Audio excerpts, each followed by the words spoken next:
और इंद्रपाल शर्मा जी ने अच्छा उद्बोधन दिया है।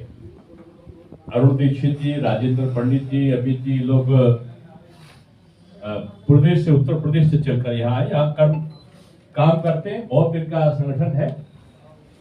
हमारे आदरणीय सत्येंद्र शर्मा जी, वीपी शर्मा जी, इंद्रेश शर्मा जी और इन सब के जो अभिभावक की भूमिका में रहते हैं, पूर्व अध्यक्ष आदरणीय चौधरी दशरथ पाल जी, आदरणीय अनिल शर्मा जी और बड़े सक्रिय कार्यकर्ता के रूप में जो रहे हैं दीपक अग्रवाल जी, संजय भारद्वाज जी, महेश चंद्र शास्त्री जी, गणेश चंद्र मिश्रा जी, अमरीश उपाध्याय जी, जैसे नाम बहुत सारे हैं। इनका कसूर नहीं है, कुछ छूट गया होगा तो समझ लेना, जिनके लिए महान लोगों का नाम लिया मैंने और जिनका नहीं लिया है वो अति महान लोग हैं।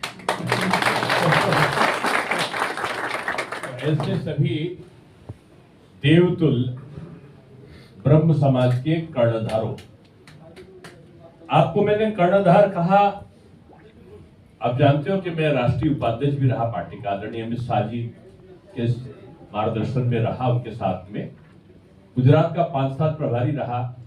दुनिया की सबसे बड़ी पार्टी भारतीय जनता पार्टी बनी तो उसका राष्ट्रीय संयोजक मैं था और बाद में महाराष्ट्र का प्रभारी रहा, हरियाणा, राजस्थान, तमाम जगहों पर संगठन का काम करने का अवसर मिला मुझे।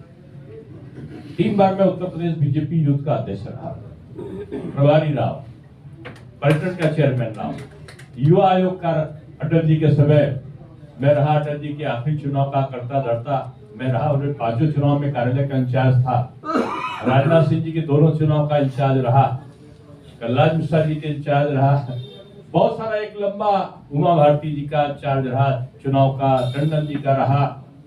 तो एक संगठन का अनुभव रहा है। लेकिन एक समाज में रहना और समाज में रहने के बाद समाज के प्रति आकर्षण होना, ये अलग बात है। मैं जातिवादी नहीं और ब्राह्मण जात है भी नहीं। ब्राह्मण का सीधा से मतलब है जो एक श्रेष्ठ जीवन पद्धति का निर्वहन करने वाला व्यक्ति, वो ब्राह्मण कहलाता है। और मैं समझता हूं कि ब्राह्मण एक संस्कार का नाम है, एक जीवन प्रवाह का नाम है, एक संस्कृति का नाम है, एक मर्यादा का नाम है, एक राष्ट्र रक्षा का संरक्षण करने वाले का नाम है, एक ईश्वरोन्मुख एक मंतव्य का नाम है। और ब्राह्मण एक ऐसा नाम है जो अपना हित चिंतन नहीं, पूरे समाज का हित चिंतन करता है। ब्राह्मण एक कड़ी का नाम है जो समाज के बिखरे हुए वर्ग को एक करता है। मैं ऐसा नहीं कह रहा हूं, तमाम भारत में जितने आक्रांता आए, उन आक्रांताओं के आने के बाद यहां पर उनका पहला प्रहार किस पे होता था? ये चुटैयाधारी को तलाशते थे। ये जो ब्रह्मांड का एंटीना लगाए रहते थे, जिनके माथे पर तिलक होता था, जिनके धारण किया हुआ जनेऊ होता था, उनको लोग जनेऊ वो लोग जलाते थे जब उनकी हत्या करते थे। और ब्राह्मण और शास्त्र जो पांडुलिपियां थी, नालंदा और तक्षशिला इसलिए जलाए आक्रांताओं ने कि जो हमारा धर्म और संस्कार था वो विश्व पर स्थापित था। भारत एक विश्व गुरु था। वो जो ब्राह्मण था वो पूरे देश को जोड़ता था। ब्राह्मण गांव का वैद्य भी होता था, वो घरों का गुरु भी होता था, अध्यापक भी होता था और विभिन्न प्रकार के समाजों को मिलाने वाला भी होता था। पूरे गांव में अकेला ब्राह्मण देवता होते थे, वही सारा संचालन करता हुआ करते थे और उनका सम्मान होता था। कारण क्या था कि ब्राह्मण का स्वभाव ही त्यागमय जीवन से प्रारंभ होता था। और जो हमारे शास्त्र है ना, उनमें प्रावधान भी दी थी कि अन्य वर्ग के लोग जो कर्म करते हैं वो उतने दंड के पात्र नहीं होते अगर वो सदकर्म नहीं करते, लेकिन ब्राह्मण अगर सत्कर्मों का पालन नहीं करता तो वो अधिक दंड का पात्र बनता था। क्यों? क्योंकि जनता की निगाह में, समाज में उसका उच्च स्थान उसके कर्मों के आधार पर होता था। वो झूठ नहीं बोलेगा, सब मानते थे कि ब्राह्मण देवता ने कह दिया तो वही सत्य वही होगा। वो अपने यानी पैदा होने से लेकर बच्चे का जन्म होता है और उसके मृत्यु तक का सारे संस्कारों में जो अपनी नहीं दूसरे के मंगल कामना करता है वो ब्राह्मण है। और वो ब्राह्मण समय समय पर अपमानित हुआ लेकिन संगठित भी हुआ। उसकी महत्व ने उसके कार्यों के कारण उसकी पहचान कभी मिट नहीं पाई। कहते तो इतिहास में एक विदेशी इतिहासकार ने तुर्की का था, वो उसने लिखा एक मंगोल के माध्यम से कि कई महीनों तक सालों तक का ये नालंदा तक्षशिला की पांडुलिपि चलती रही। ब्राह्मण पांडुलिपि को घर में छुपा कर रख लेता था और वो अपने प्राण दे देता था लेकिन पांडुलिपि नहीं देता था। लेकिन एक स्थिति ऐसी आई कि उनको भुखमरी होने लगी और उनके घरों से जो उनके घर वाले थे उनको देने के लिए मजबूर होना पड़ा। लेकिन पांडुलिपि दी और जलाया आक्रांताओं ने, लेकिन उन्होंने उसको कंठस्थ कर लिया शास्त्रों के और फिर से पुनर्लेखन हुआ उसका। तो ये एक ऐसी बिरादरी रही जिसने भारत की संस्कृति का प्रतिपादन किया। मैंने पहले कहा कि कोई जाति व्यवस्था नहीं थी, अंग्रेजों ने जाति व्यवस्था लाए। वर्ण के अनुसार विभाजन होता था, जो अध्ययन करता था, जो अध्यापन करता था, जो ज्ञान रखता था, जो दूसरों के लिए त्याग करता था, जो समाज के लिए अपने को निछावर करता था, कहते थे ब्राह्मण है। और जो रक्षा करता था, झगड़ों का देश का प्रतिनिधित्व करता था, कहते क्षत्रिय है। जो व्यापार और अर्थ का प्रबंधन करता था, कहते थे ये वैश्य है। और जो सारा कुछ काम इन तीनों के द्वारा नहीं होता था और समाज के प्रति समर्पण और सेवा का जो भाव होता था, कहते थे ये शूद्र है। और यही सब मिलकर कि मानो एक शूद्र अध्ययन अध्यापन करने लगता था तो कहते थे ब्राह्मण में अपने को परिवर्तित कर लिया। एक ब्राह्मण अगर हाथ में तलवार लेकर देश की रक्षा के लिए कूद जाता था, कहते थे कि अब इसने अपना वर्ण परिवर्तन कर लिया, ये क्षत्रिय हो गया। और क्षत्रिय अगर बिजनेस करने लगता था तो कहते थे अब ये वैश्य हो गया। तमाम उदाहरण है, मैं इसको नहीं देने वाला हूं।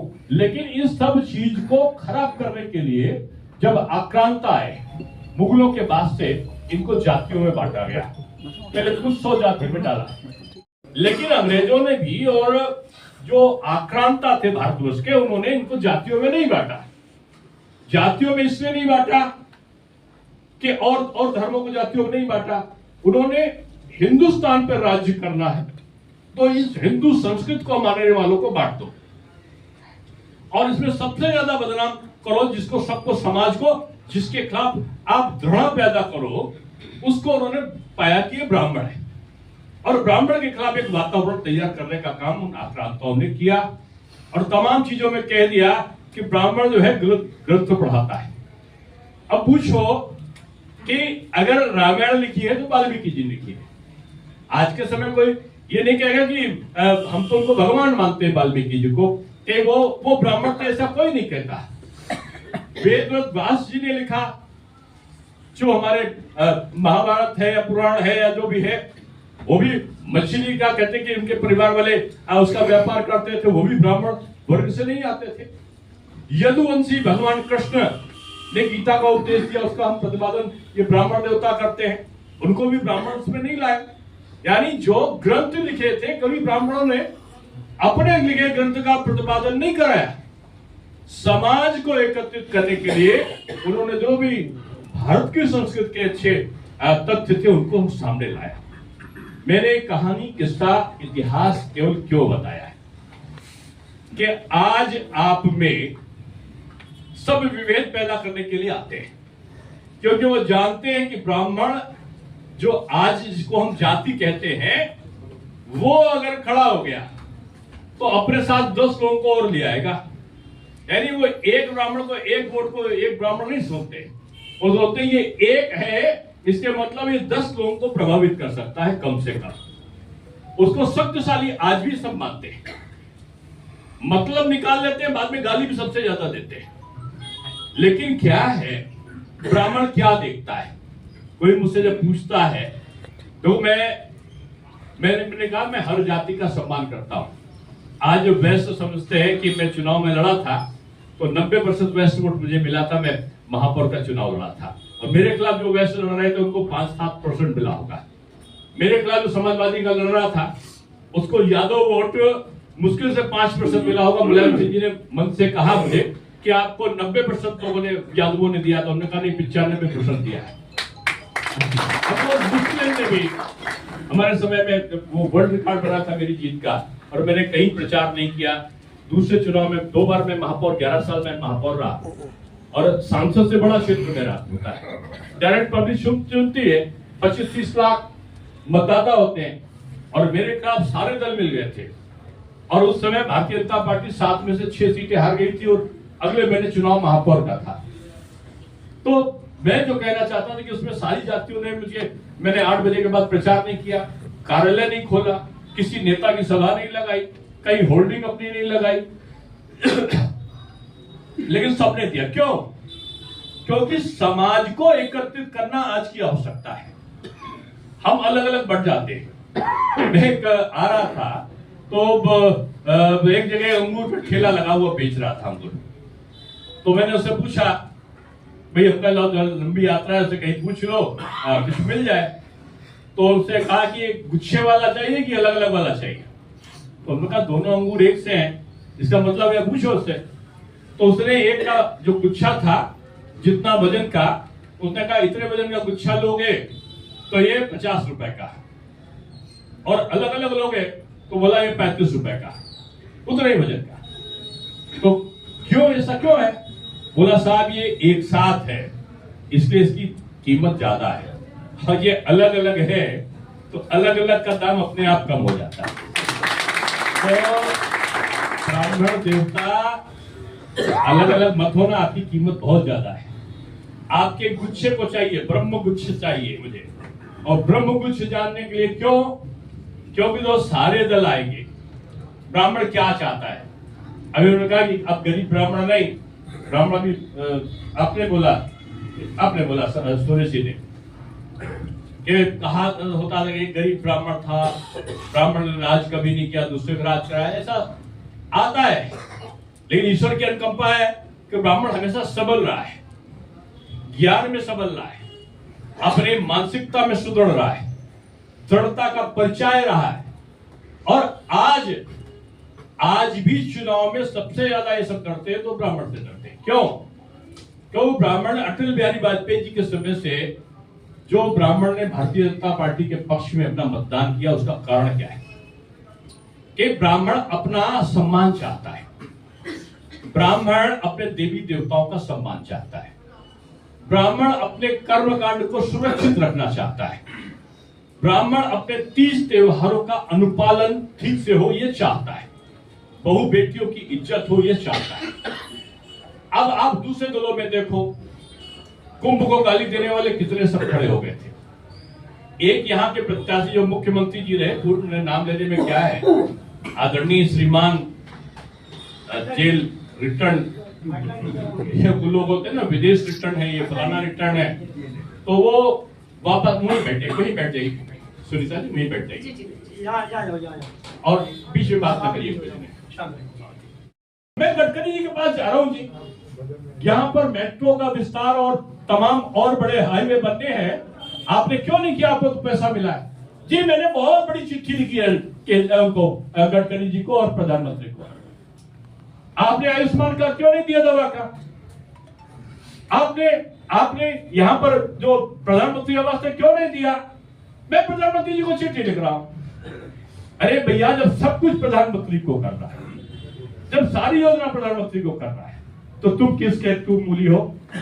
आपकी इसीलिए मैं कहूंगा कि हे ब्रह्म देवताओं, बांधो सिखैया की चोटिया को और उठाओ अपने जनेऊ को और तय कर लो ये राष्ट्र रक्षा यज्ञ में अपनी आहुति देकर नकारात्मक शक्ति, जो नकारात्मक शक्ति है ना, पंडित जी आप लोग तो इतने विद्वान हो, अब पता नहीं इसमें कोई, हमारे तो पिताजी कर्मकांड करते थे, पुजारी। अभी मेरे एक बड़े भाई अभी भी कर्मकांडी ब्राह्मण है और मैं पढ़ाता हूँ, विश्वविद्यालय में प्रोफेसर हूँ। तो जो अध्यापक होता है वो अपने आप में ब्राह्मण होता है, भले कास्ट क्यों ना हो, वो वैश्य क्यों ना हो, वो जाट क्यों ना हो।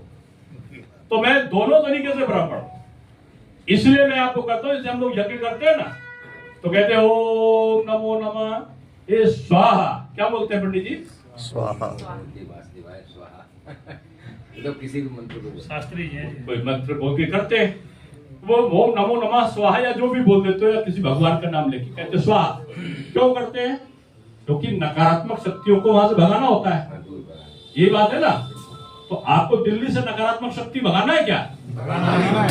अब 5 तारीख को भगाना है पक्का। तो 5 तारीख को आपको 3 उंगली से यज्ञ नहीं करना है, एक राष्ट्र रक्षा यज्ञ है 5 तारीख को, जहां पर ईवीएम होगा ना, वहां पर कमल का निशान होगा। उस कमल निशान में जैसे ही आप बटन दबाओगे, तैसे अपने आप हो जाएगा ओम नमो नमाय केजरीवालाय विचारधाराय, ओम नमो नमाय केजरीवालाय विचारधाराय, ओम नमो नमाय कांग्रेसी विचारधाराय। अब आपने सब स्वाहा कर दिया। अब देखो पंडित जी, जब आपके वहां कोई कथा वाचने आता तो क्या करते हो आप?